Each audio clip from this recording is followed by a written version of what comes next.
બામણિયા બોલી રહ્યા છે, સીધા આપને સંભળાવીએ। બિન અનામતની બેઠક પૂર્ણ થયા બાદ તેવું બોલી રહ્યા છે।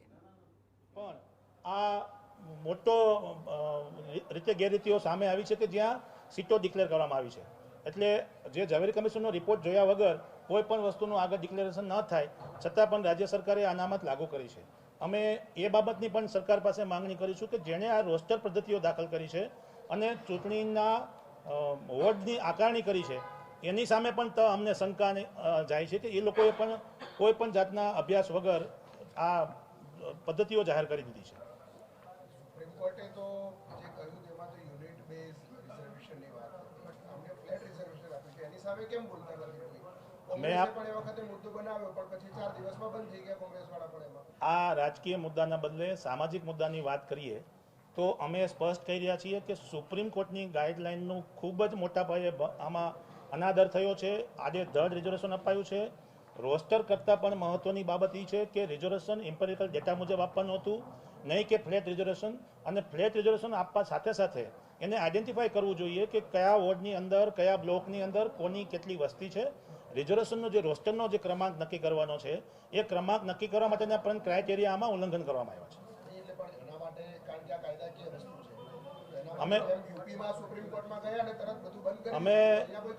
મેં મારા પોતાના નામથી ગુજરાત નામદાર હાઈકોર્ટમાં પિટિશન દાખલ કરેલી છે અને ટૂંક સમયની અંદર ઇલેક્શન કમિશનને અમે વાંધા રજૂ કર્યા પછીના સમય મર્યાદાની અંદર અમારે જરૂરિયાત છે તો અમે સુપ્રીમ કોર્ટમાં પણ જવાના છીએ અને યુપી બેઝ જેમ ઉત્તર પ્રદેશની અંદર વિકાસ અગ્રવાલના કેસમાં જે સુપ્રીમ કોર્ટે જે ચુકાદો આપ્યો છે એની અમલવારી રાજ્ય સરકાર ગુજરાતમાં પણ થાય એના માટે અમે અપીલ કરવાના છીએ। ખબર હતી હવે બંને સમાજો વચ્ચે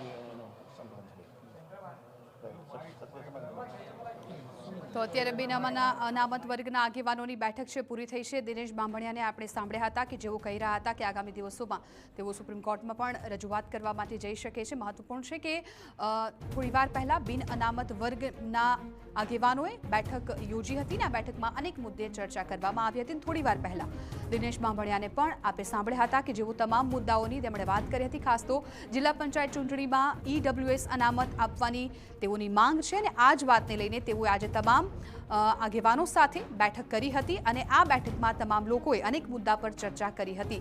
10% EWS અનામત આપવાની તેઓ માંગ કરી રહ્યા છે અને આ માંગ પર તેઓ અડગ છે।